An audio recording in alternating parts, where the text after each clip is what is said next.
Okay, what's up mga katropa? Yan. Pag-usapan lang natin to si Don Trollano ha. Parang pinasukan ng utot ang ulo nito ni ni Don Trollano mga katropa eh. Ni-interview siya. Grabe, hindi ko sana iko-contento kasi talagang niyayabangan talaga ako dito sa kay Don Trollano eh.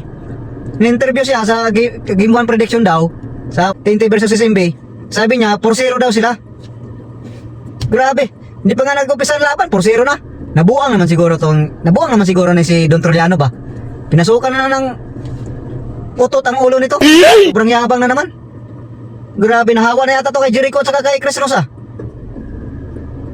Dahil lang naman kay John Mar, kaya malakas ang SMB. Tingnan lang natin kung ma-4-0 nyo ang TNT ha. Kung ma-0 nyo ang TNT, ano sa palagay nyo? Hindi titira ang TNT? Okay, sige ha. Sige, tingnan natin yan. Tsaka, okay din yan para magiging masipag pa ang TNT sa ginawa mo. Don Trollano, tandaan mo yan. Babalikan kita pagka natalo kayo ha. Sige. Okay, pag-usapan natin to mga katropa si Don Trollano. At saka yung update po natin yung injury ni RR Pugoy. Siyempre yung prediction. Pag-usapan po natin ang Game 1 prediction sa PBA Finals TNT versus San Miguel. Okay, let's go!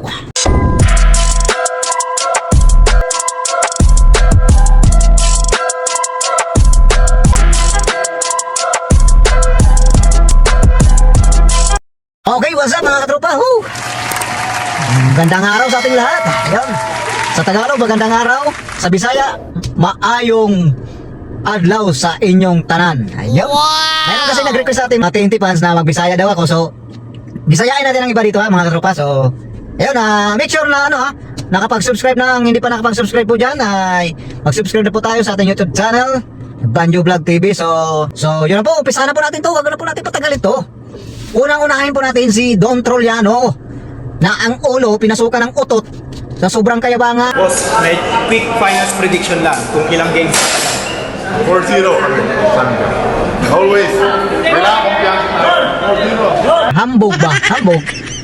Naintindihan nyo mga katropa, yung hambog. Hambog is yabang yan. Grabe, hindi pa nga nag-umpisa ang laban. Nagyayabang ka na. So, ang daming nagalit tuloy ng mga TNT fans. Ay, tingnan, baba natin yung mga baba natin yung mga comment ng TNT Tropang 5G. Ng mga TNT fans yan. Yan yan. Yan ang sinabi. Tapos, meron pa, yan dami-dami yan eh. Yan. In-screenshot ko lang para makita nyo mga comment kay Don Trollano. So, yan. Yan nga po, Ito kasi si Don Trollano mga tropa. Sa TNT to galing eh. Na-trade lang nila. So, hanggang ngayon parang galit pa rin siya sa TNT Tropang 5G. Pati si Jericho Cruz eh. So, ayun nga. In-interview nga po sila. In-interview siya ng media. So, ano daw ang prediction niya sa finals TNT versus SMB? Ang sabi niya 4-0 daw. 4 daw sila. Tapos ang TNT Tropang 5G ay 0. Nabukaw na talaga to si sorry po, Don Trollano Pinasukan na talaga ng utot ang ulo nito. Oh no! Sobrang kayabangan. Hindi pa nga nag-umpisa ang laban, nag-4-0 na agad. So marami naman nagsabi na mali daw yung ibang nagko-comment. Hindi daw ganun ang pagka-interpret ni Don Trollano. So ipagpalagay lang natin na hindi ganun. Pero dapat ba sabihin niya ng ganun? Kung ikaw ay professional, hindi ka magsabi ng ganun. Kung sa bagay, strategy din nila yan para manggigil yung mga TNT players para mawala sa focus sa game. So alam naman natin yan, ang mga SMB player, pagka ang TNT Tropang 5G ang makalaban nila, puro pang-aasar lang ginagawa. So yan ang bantayan ng dapat ng mga coaches at saka ni Coach Reyes na tigit sa ating mga players. Like Optana, Jordan Hiding, Lapugoy, Nambatak, Gio Lalon, lahat ng mga players dyan na may pasok ni Coach Reyes. Huwag kayong magpadala sa mga pang-aasar ng mga SMB players dyan kasi focus lang kayo sa games. Tawanan nyo lang sila. Tawanan nyo lang para sila ang maasar. So, di ba po balikan natin si Don Trollano. Ito nga po si Don Trollano. Kumpiyansa sa sarili niya na ma-4-0 niya ang TNT Tropang 5G. Ano yan? Hindi titira ang TNT? Nakaraang taon nga kaya lang nila natalo kasi puro injured ang mga player doon. Halos maubos yung mga player ng TNT Tropang 5G. So, pero sa atin mga katropa, mga TNT fans, humble lang po tayo, humble lang. Tingnan lang natin kung sinong matatalo sa finals na to, kasi malakas ang fighting spirit ko na nakukuha natin tong finals na to. So tingnan na natin kay Don Toriano kung baka kainin niya tong sinasabi niya na ipo 4-0 daw niya nila ang TNT tropang 5G. So tingnan lang natin mga katropa, ha? Kasi itong si Don Toriano talagang saksakan ng yabang din, no?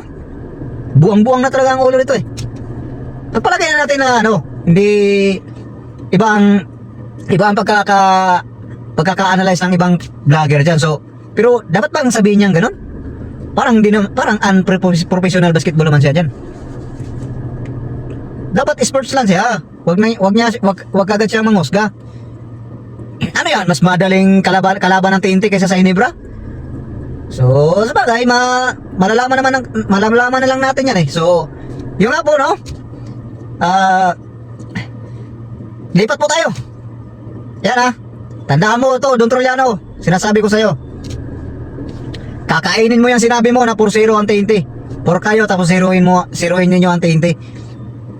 Kakainin mo yung sinasabi mo. Babalikan kita. Babalikan ka namin. Hindi lang ako, kundi yung mga TNT fans dyan. Oh, yung mga bashers natin dyan. Bahala kayo kung magalit kayo sa akin. So dapat kung professional ka, wag mong maliitin ang bawat kalaban mo. Kung professional player ka, wag mong maliitin ang bawat kalaban mo. Kasi bilog ang bola. Saka hindi pipitsugin team yung TNT tropang 5G. Kasi mayroon nang batak. Jordan Hiding ay healthy din. Si Kelly Williams ay healthy. Brandon Ganuelas Roser, si Galinato, si Kelly Williams, si Puyera, mga healthy na yan. Si Pugoy lang wala, tsaka si Castro. Pero si Pugoy, mamaya pag-usapan natin yan. So yung nga po, no? Yun, dadaan natin yan.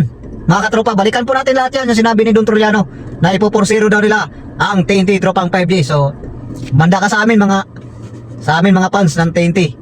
Ikaw Don otot ka. So ito na nga po, balik. Ibalita na rin po natin, update po natin yung injury ni RR Pugoy. So kinonfirm na po nga po ni Coach Atries na si RR Pugoy po ay hindi po makalaro ng Game 1 and Game 2. Hindi po natin alam kung talagang totoo po ito, kasi strategy po nila yan para gulatin lang po ang SMB. So hindi po natin alam.